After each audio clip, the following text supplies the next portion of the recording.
Quantos aqui já ouviram uma palavra de Deus? Levanta a mão. Algo que Ele falou sobre o seu futuro, o seu chamado, sua família. Levanta a mão mais alto. Ok. Quantos já ouviram 2 vezes a mesma palavra? Uau, glória a Deus. Quantos já ouviram 3 vezes a mesma palavra? 4. Alguém já ouviu 4 vezes a mesma palavra? Ok.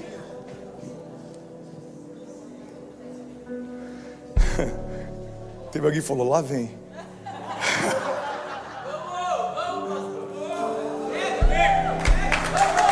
Amém, obrigado, thank you so much. Love you guys, love you, Rocket and Hype. Quando eu ouço uma vez uma palavra, significa Deus quer falar comigo. Quando eu ouço 2 vezes a mesma palavra, significa Deus confirmou o que já falou comigo. 2 na Bíblia sempre fala a respeito de confirmação. Quando eu ouço 3 vezes a mesma palavra, significa Deus deve estar achando que eu esqueci o que Ele já falou comigo. Irmão, se você já ouviu de 3 vezes para cima, não significa que Deus está ansioso para cumprir. Significa que você é teimoso para ainda não ter se movido naquilo que Ele pediu para você se mover. Uau, eu já ouvi 4 vezes Deus falando a mesma coisa. Isso não é algo necessariamente bom. Deus está lembrando algo que você não deveria ter esquecido. Noé ouve de Deus uma palavra, ele começa a construção da arca. Uma direção, por décadas ele se manteve. Hoje a gente ouve dezenas de palavras. Por uma crise a gente já desiste. Mas Deus não falou com você 10 vezes. Falou, cara, mas olha a minha situação financeira. Não, Deus não se esqueceu de você por conta de um momento que você está vivendo. As palavras que Deus libera não são cativas aos momentos que você vive. Irmão, a gente está falando de um Deus que se move na eternidade. Você consegue imaginar um Deus que fez o tempo, passei na eternidade. A Bíblia chama Ele de maravilhoso conselheiro, Deus forte. Vamos falar isso junto, diga maravilhoso conselheiro, Deus forte. Irmão, se Ele é o Pai da eternidade, a Bíblia está dizendo que a eternidade nasceu dEle. A eternidade é filha de Deus. Então como que um Deus que não só se move na eternidade, mas Ele gerou a eternidade, como esse Deus vai ser pego de surpresa com algum momento adverso que você está vivendo, irmão? Eu imagino Deus que é antes de todas as coisas, permanece depois de todas elas, passeia na eternidade, considera 1000 dias como 1000 anos como se fossem um dia, olhando para um mês de crise que você está vivendo e você dizendo para Ele, você se esqueceu de mim. Ele olhando para o plano total falando, oi? Desculpa, filho, você está falando de quê mesmo? Estou falando do mês de agosto de 2016. Você se esqueceu de mim. Você se esqueceu de mim. Eu passei a maior crise do meu ministério. Ou eu tive uma crise na minha família. Ou eu passei vergonha porque eu não tinha como sustentar minha casa naquele mês. Ou imagino Deus falando, me dá só um tempo para eu ampliar e chegar nessa partícula que você chama de crise, porque para mim é uma vírgula na construção da sua história. O que eu tenho para você não dura os 80 anos que você vai viver aqui. O convite que eu tenho com você é para caminhar comigo na eternidade. Os seus 80, 60, 40 anos de vida aqui são nada comparados àquilo que eu estou te convidando para viver comigo. Eu tenho projetos e palavras de vida eterna para você. Você está comigo? Diga amém. Mas quando a gente está exposto a uma teologia que só fala, Deus vai te dar, Deus vai fazer, Deus vai empoderar, Deus vai cumprir, no hoje, o problema é que eu começo a achar que a minha caminhada com Deus, ela acaba quando eu morro, e é por isso que tem tanta gente ansiosa. Eu quero viver logo antes que eu morra, para que se cumpra tudo que Deus prometeu, irmão. Aqueles que confiam no Senhor, eles não se cansam, voam alto como águias, eles enxergam além do alcance, são renovados durante a jornada, mas a sua história com Deus não termina quando você morre. É interessante, quando a gente vai celebrar um casamento, uma das coisas que a gente normalmente ministra no final dos votos é que essa aliança dure até que a morte os separe. Mas o que Jesus fez com a gente é muito mais profundo.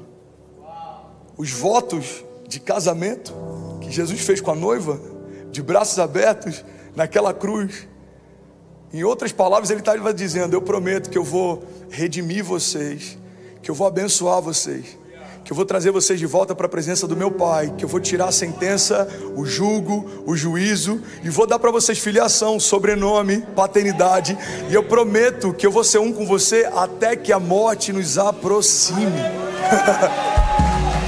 Um casamento natural pode sofrer uma separação quando alguém morre, mas o casamento que Jesus propõe com a noiva, na verdade ele vive uma aproximação quando a gente morre.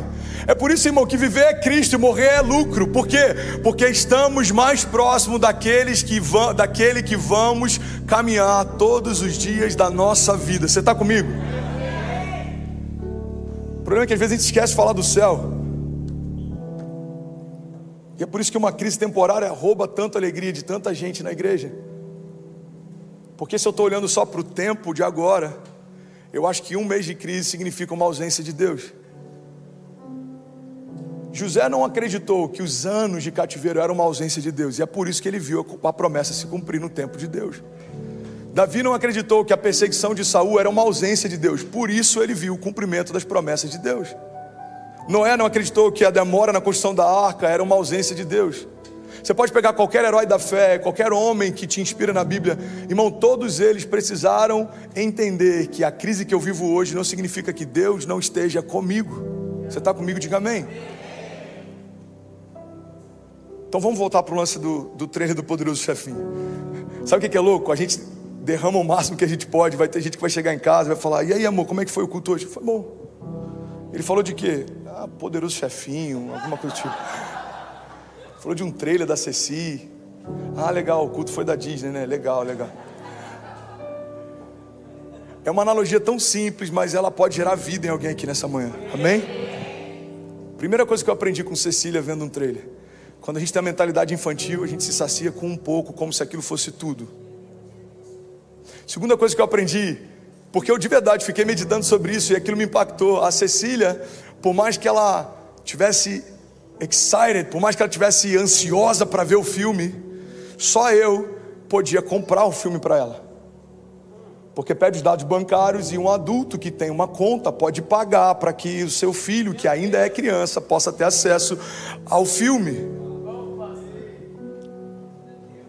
Sabe o que eu aprendi naquele dia? Por mais excited que eu possa estar com aquilo que eu quero ver, só está disponível quando for maduro e quando eu pagar o preço. Pega isso, irmão.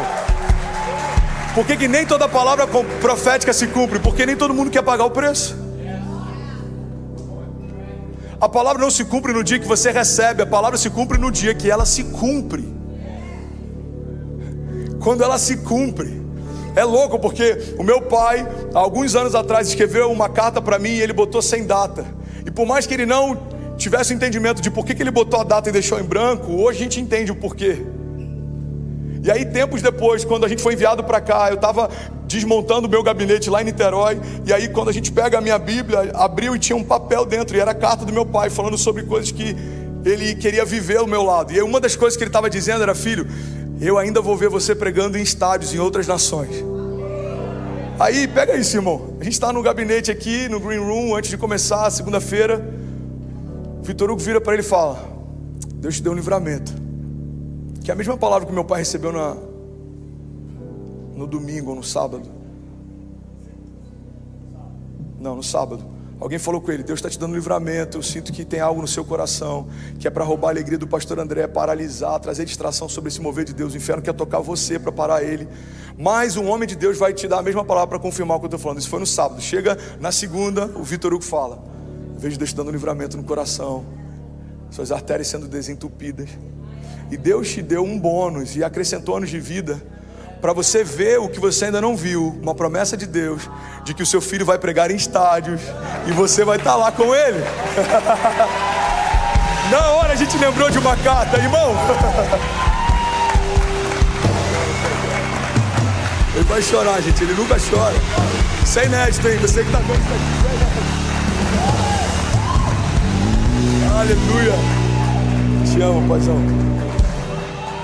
Deus de detalhes, né? Aí hoje eu estou pregando. Quem está aqui? Acabou de chegar essa semana. É o médico que cuidou do meu coração quando eu quase morri alguns anos atrás. Você pode celebrar pelo Deus de detalhes que a gente serve. Aquela carta foi escrita, inspirada por uma visão que Deus deu, algo que Deus colocou no espírito dele. Aí Deus usa alguém através de uma palavra profética para trazer a sua memória: eu ainda não concluí o que disse que faria. Agora entende isso, irmão. Do dia em que aquela carta foi escrita até o dia em que ela vai se cumprir, tem muito sangue, suor e lágrima envolvido no meu ministério. Teve muita desonra, momentos difíceis, plantando igreja com 1000 e poucas pessoas, mas com a minha conta de luz cortada em casa. Vivendo algo incrível no ministério, mas passando desafios financeiros em casa. Irmão, não são só flores. Tem um provérbio oriental, já falei sobre ele alguma vez aqui, que diz que homens fortes criam tempos fáceis criam homens fracos criam homens difíceis. É cíclico. Então talvez algum momento difícil que Deus está permitindo que você enfrente, não é porque Ele não ama você, é porque Ele não quer que você seja mimado e pare na primeira retaliação, no nível que Ele quer te levar. Então, irmão, quando Deus me ensina a não ficar reclamando com uma batalha pequena, o meu caráter está sendo forjado para que as batalhas que Ele vai permitir que eu enfrente também não me parem no futuro, irmão. Quem aprendeu a lidar com ursas e leões enfrenta gigantes sem nenhum medo. O tempo do preparo não é o tempo da ausência de Deus. Você precisa de estrutura para receber a unção que Ele quer derramar sobre você. E aí, tudo bem? Você acabou agora de assistir um vídeo. Se você ainda não está inscrito, já se inscreve também no nosso canal, ativa esse sininho aqui embaixo de notificação e toda vez que eu fizer uma live ou estiver transmitindo uma mensagem ao vivo, você vai ser um dos primeiros a saber. Mas eu deixei mais 2 indicações aqui que eu espero que façam muito sentido para você. Então já aproveita e clica para assistir a próxima mensagem, beleza? Seja bem-vindo ao time de incendiários e eu espero de verdade que essas mensagens mudem a sua vida como elas têm mudado a minha também. Até a próxima. Valeu!